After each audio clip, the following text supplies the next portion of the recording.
Good morning, class. Today we're going to be continuing our skeleton project, and I know that all of you know how it works, but I wanted to create a little visual reference guide that all of us can use in case there's ever any questions of how to set up your files or how the magic wand or lasso tool can work. I'll show all of that to you, and I'll go over also some different kinds of brushes that I enjoy, and different techniques for using Photoshop. So let's get down to opening our files.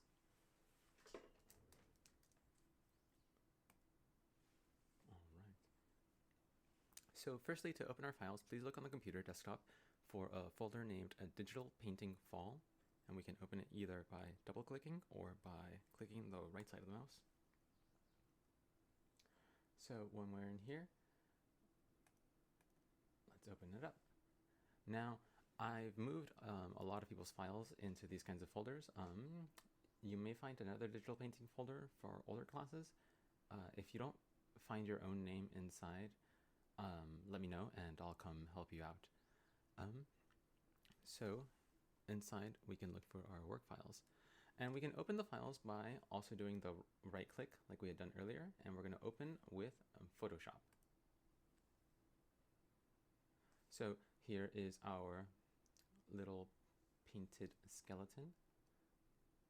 Move it out of the way so I can also open the next file, because we have our rainbow skeletons, and then we also have our reference photographs. So this one in particular is important to open with a Photoshop, because as you can see, it wants to default to the preview app, and they just love making things difficult. Now, some of you guys may have this thing come up where there's an extra menu before we get to Photoshop. And if that happens, please let me know. I'll come over to help you out. But usually, all you have to click is OK or Open, and you won't have much issue there. So you'll notice that we can only see one of our skellies, and that's because Photoshop loves to open only a single image at a time. It takes a lot of processing power for a computer to run Photoshop. Back when I first got started about 10 or 15 years ago, it would crash randomly all the time. And so it's really impressive that we have computers now that can actually handle having it open consistently. But it can only open whatever is currently selected. So here are our different options. We have our anatomy rainbow skeleton and our anatomy reference photo. So to get both skeletons to show up, we'll have to shrink the Photoshop window. We can do that by clicking the very edge of the window. It's usually up by the corner of the screen. You can see that the mouse icon changes. It goes from this mouse version. Let's see. I'll zoom in. And you can see the mouse change more often. Okay, so right here, it's magic wand. Then it becomes a mouse again. And now it has become our double arrows. And that's all I wanted to show. Zoom back out.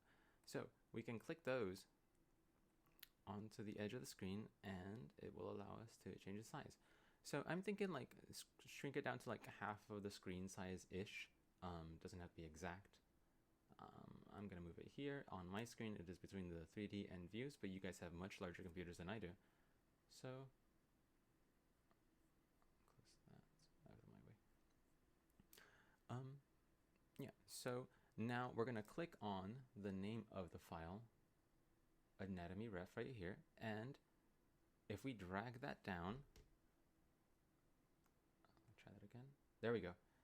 It allows us to move one window out of Photoshop. And so now this is a free floating image, and now this is our main locked into Photoshop image. So what we'll do with this is I'm going to drag it over here, and I'll make it be the other half of the screen. So this way we can have our skeleton side by side. And this is how observational reference art is done. You want to be able to look at both of the images at the same time so that you can go back and forth and really have comparisons visually. But if you're watching this video as you work, let's see, no, don't do that. I can show you guys another thing. Let's see, here we go. We can shrink this down to a quarter size screen. And granted, that'll make it a little less easy for the comparison, looking back and forth. They won't be side by side. But we can do that because that'll let us have our YouTube windows open. So let's see. And then from there, I can shrink this one down. And we can make that the other part of the screen. Shrink it down even further here. And I'll be walking around the class the entire time. If you guys have any questions, you can let me know. Here's what I'm thinking. Okay, so now you have your YouTube window right here open, playing its video, doing its stuff, and you can have both of these Photoshop windows open. And now that that setup work is done, we can actually get to work. Right, so I'm going to start off by closing my Google Chrome and getting my artwork stretched out. From here, I'm going to use my magic wand tool to select the breastplate bone, the middle section of the ribcage. And after I use my magic wand tool to click on the basic shape, I'm going to use the lasso tool to continue to fill in, because magic wand only selects one color at a time. And so I've delineated the different rib bones into different color schemes, so they weren't being selected. So I had to select those manually. After everything is selected manually, we're going to go back in with our brush and, I missed a little spot there, clean that up. And we're going to use our eyedropper tool to pick up colors and drop them off on our right hand side on layer 2. I don't want to be working directly on the rainbow flats, and I realized that maybe a lot of you guys in class did, and I hadn't corrected that in time. If that's the case, don't worry, we can absolutely fix it. Just let me know and I'll come and help you out.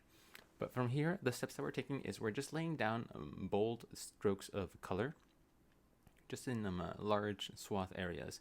And after we get large swath areas done, we're going to use the wet blender and make it appear that, like, honestly, like we've done more work than we actually have. Because if you look at this, the wet blender, as you lay it down between strokes of color, it will make an in-between color of the two and lay it down in like a really textured, natural way.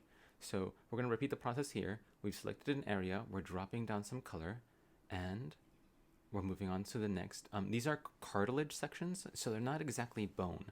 This is like the same stuff that noses and ears are made of. It is tough, flexible, but not as sturdy as bone is. So it's great for the ribcage because as people breathe, the bones are supposed to like contract and expand. And if they were ossified, if they were completely made like into like rock bone, they wouldn't have that flexibility. So I've selected another one and I'm filling in big areas. So basically, as you use the magic wand tool, one of the things that you'll realize is the more you click into your reference image and drop down different colors, the closer you'll get to what it is in the original photo. And that's because every little section that you touch on has a tiny bit of color variation. So, I mean, theoretically, we could like click, draw a little bit, and then click and draw a little bit every probably like couple of pixels. And if you did that, then you would actually end up with a really faithful representation of what the original photo was, because you're taking little bits of it and replacing them and blending them with a human touch once we're in our canvas area. And that's really what makes this exercise like yours and like yours alone, is that everyone is picking different areas. They're picking different reference colors, and our eyes are drawn to more unique places than all of our peers. Here you see I also had to use the lasso tool to blend things in. And with our wet blender, we filled that space in. I turned off the layers there. I don't know if you noticed that.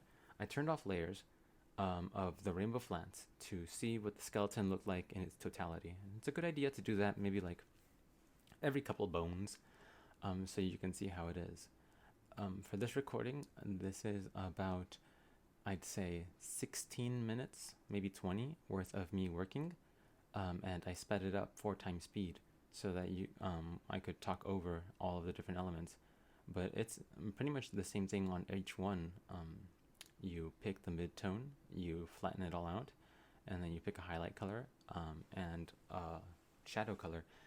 And the interesting things about the shadows here is that we have 2 different kinds. We have a warm color shadow and a cold color shadow.